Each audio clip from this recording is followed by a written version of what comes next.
This week, I'm in Boston, Massachusetts, where I'll be taking a closer look at the lives of MIT's Chemie first-year grad students.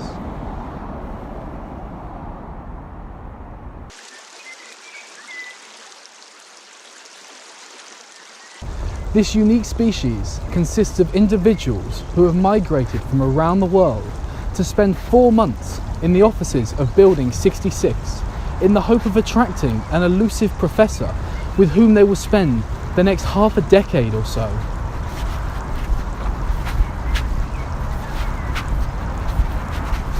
The students study day and night in the hope of passing their core classes and impressing the professors. Let's see if we can spot one now. Ooh, look, there's a gaggle of grads up there. Each office takes a very different approach to studying. Look, there's a student working on a problem now. This doesn't make sense! Whoa, keep your distance. He looks angry. Yeah, we're thinking of the knobs, right? If you are fixing y with a particular value, then what basically happens? Golly gosh, very cheerful in there. Oh no, looks like they've started this week's problem set. Okay, let's try this office.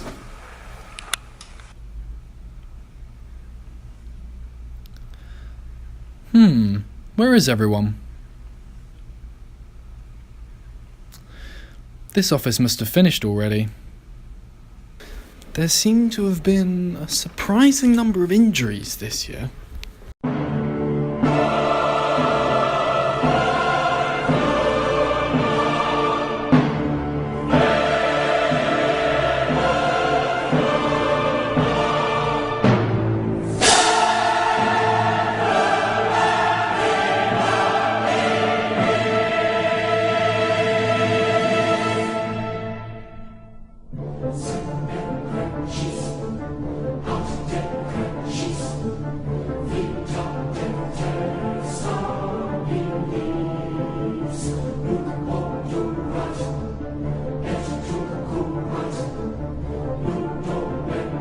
Jennifer, think fast!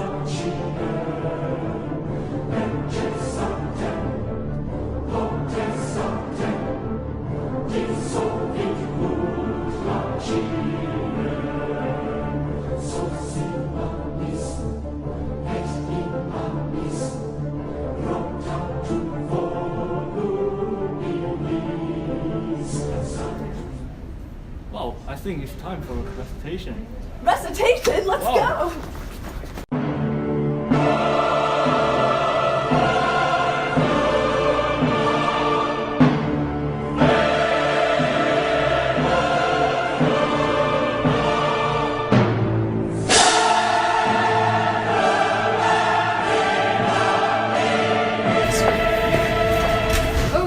Good to see you again. Hey, hi, Joy. How are you doing? I'm good. How's family? They're good, yeah. Oh, yeah. How's Jennifer doing? She's doing well until yesterday, we took the transfer exam. Yeah, sorry to hear that. This meagre existence is sustained almost exclusively off free food provided by the Institute. Oh, I should tell the chemies about all the free food there is.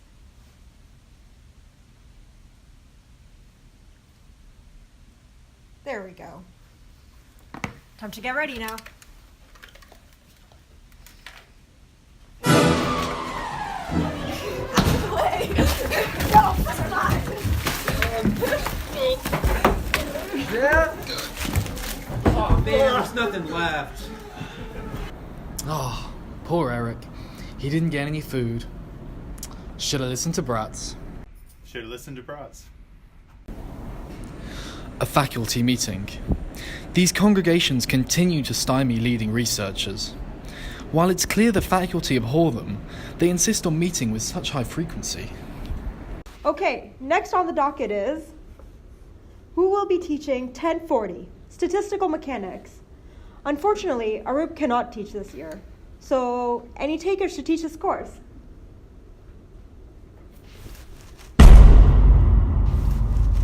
Professor Smith! How very nice of you to volunteer. Should have listened to brats. Should have listened to brats. Let's take a look at the classes. Some of the faculty have apparently been experimenting with new technologies in the classroom, with mixed success. Alright, come on, this is your time to shine. Come on, Mike. This one. That should be it. Hi guys, so the point of today's video is to show that... Mike!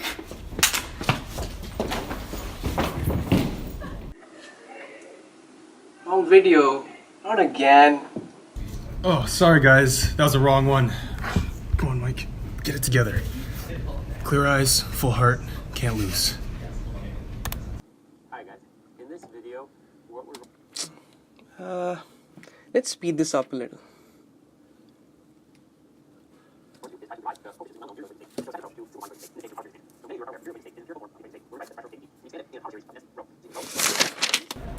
Others, on the other hand, have stood by their time-tested educational practices.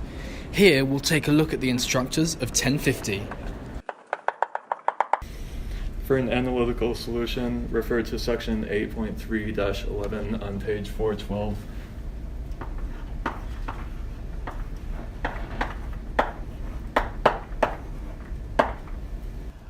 This is a really simple random walk problem. So if you look at the parabolic coordinates here, we can use, this is a way simpler way to solve this problem than the xy coordinate. So if we transform this, we can see that all the parabolic coordinates are orthogonal to each other. And let me use a different color.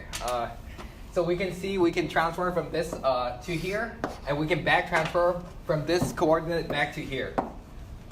Joey, you have a question? Yes, Professor, I think there's a missing factor of 2z. Where? Y is equals to 2z eta. Oh yeah. Thanks, Joey. There's a factor of 2 here, but that's not really important because the important part is that this problem is really simple. 1034 though? Oh, I don't know. I'm pretty sure these guys did that in kindergarten. Alright, let's get started. This information is all in Beers. Beers is a really fantastic book. It's really important for my class.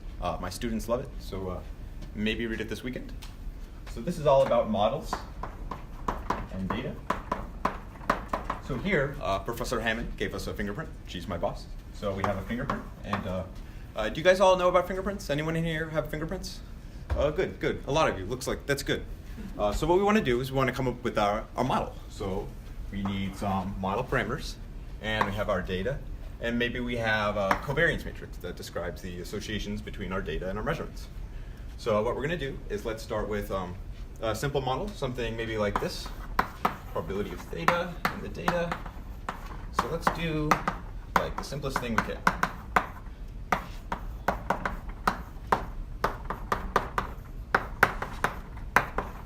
Looks like we'll have to finish this down here. All right, so this is our model, and but what you didn't know is this model that we're going to work with is unstable. Anyone ever worked with an unstable model? What's going to happen if we use an unstable model? Jim, yes, you've worked with an unstable model?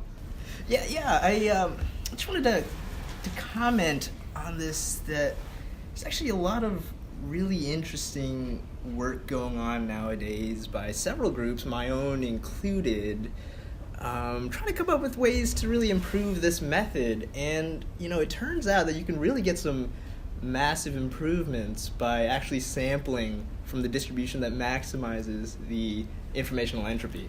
Turns out, who knew?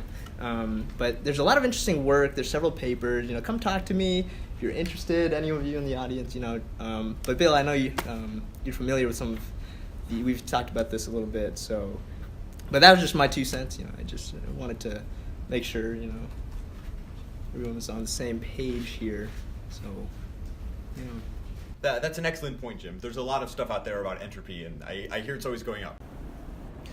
Despite all appearances to the contrary, the students' real purpose in their first semester is to attract the professor whose lab they will join. This courtship is one of the most fascinating spectacles in the natural world. A key part is to secure the professor's signature, signaling their intent to adopt the student. But getting your form signed early, that's a recipe for disaster. What's this? an advisor selection form on November 30th. Project title: Rational Design of Sustainable Nanobiomaterials Using Artificial Neural Networks. This could be any lab in our department. We need to call a town hall. And here we are, with only days left before the finals. The pressure is building, tensions are high, but the students must band together to help each other through. But if anyone can do it, these guys can do it.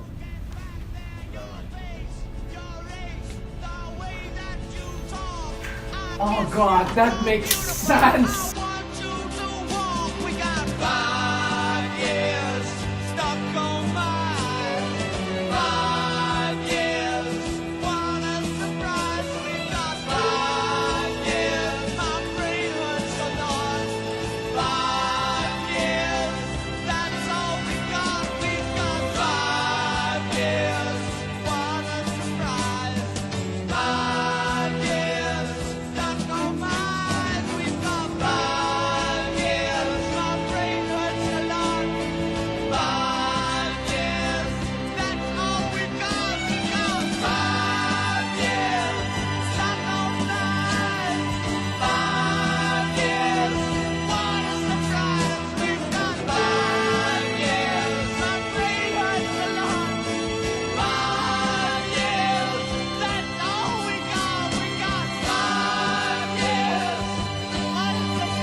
Should have listened to Braz.